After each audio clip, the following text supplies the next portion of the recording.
Painting the water in a really big wave is something that we really have to understand to make it look real, to be believable.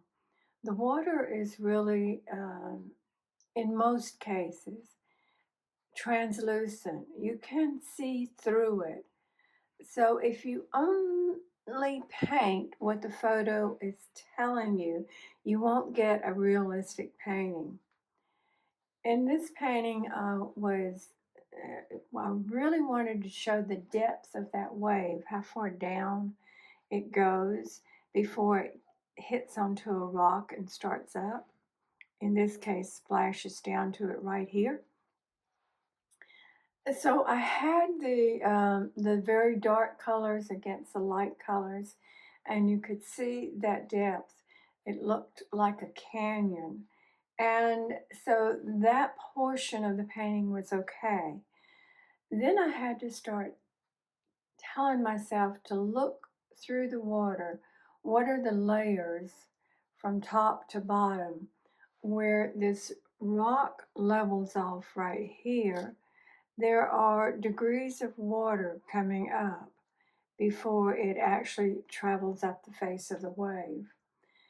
Um, you don't, and you're not going to see that in a reference photo. It may take your imagination or some experience in being around the water, but whatever it takes, don't limit yourself to just what you see in the reference photo. I've started right in this area, um, creating the bottom layers of the water, and then to build up onto the top. This is still the depth of the water right here.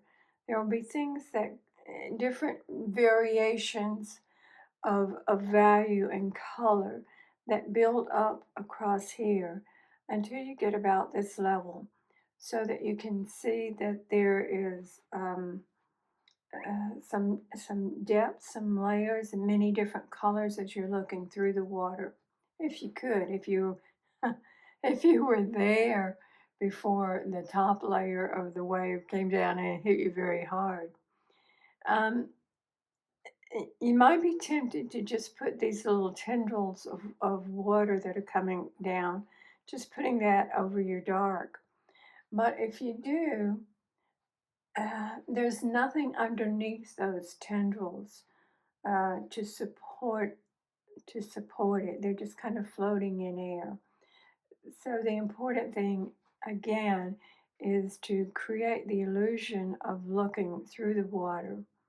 Um, this one is getting pretty good right here. This is very preliminary right here. That splash against the rock. Put that white there mainly as a placeholder to show that, to remind myself, and to show that that's where that splash against the water is going to happen, from this part of the water coming down and hitting.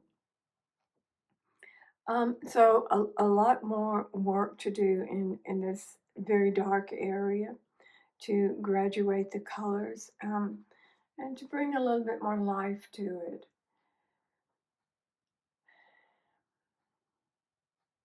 These are not things that you can see in your photograph.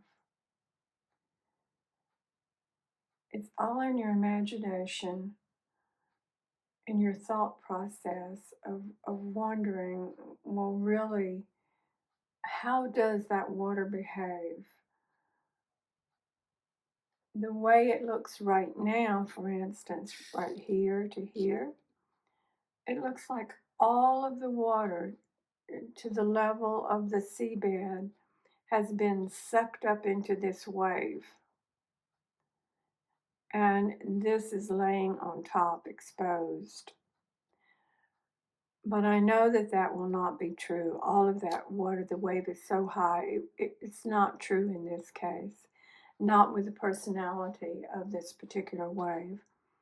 So, working to build up these.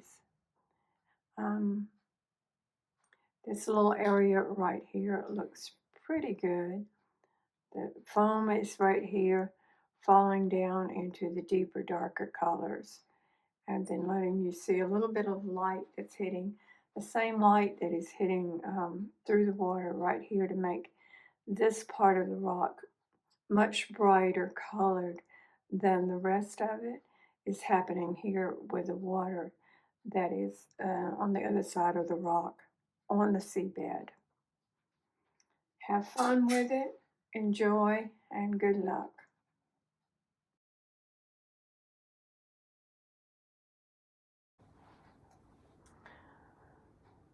Okay, critique time for this painting that is in progress.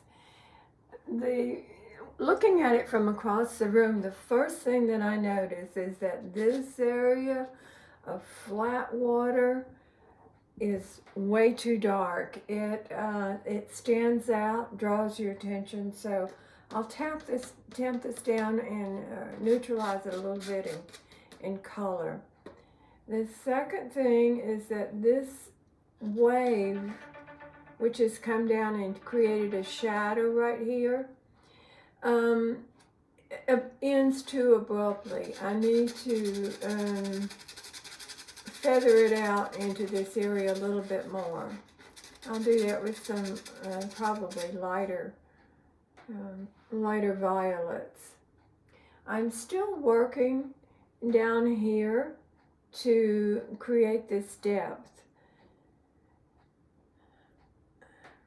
Not depth, because the depth is already there, but the translucency of the water to indicate that the water level is up here, not way down here.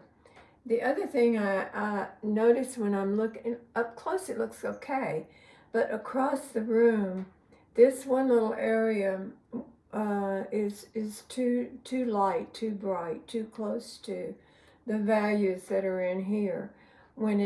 Because it's theoretically it's underwater or very close to underwater,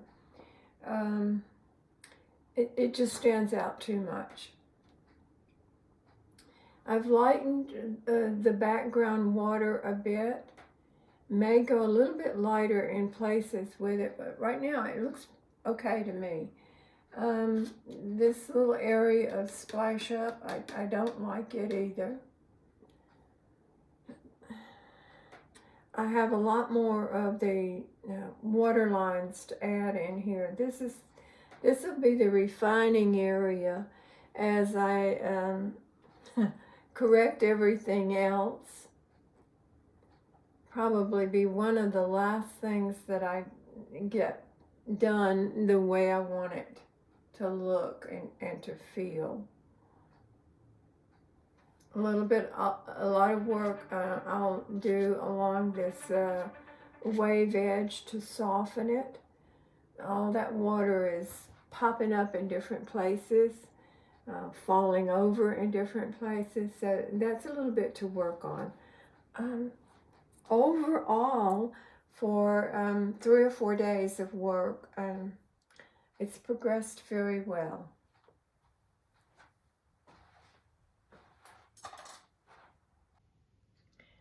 Keeping the pastel off the floor, off my little carpet runner that I stand on, and out of the air, in fact, I've made this little foam core catcher, which goes under my painting support, runs all the way to the end. It's a piece of foam core that this front edge is flexible. I used an X-Acto knife and just cut through the top layer of one side of the foam core and bent it just like that with the short edge underneath the painting support. This is working better than anything that I've tried before, including the foil paper, aluminum foil, tape, a little box that I had custom made. Then I can either just vacuum up or lift the cardboard out and throw away this dust. I'm not one to create pastel sticks from my little shavings that are left over,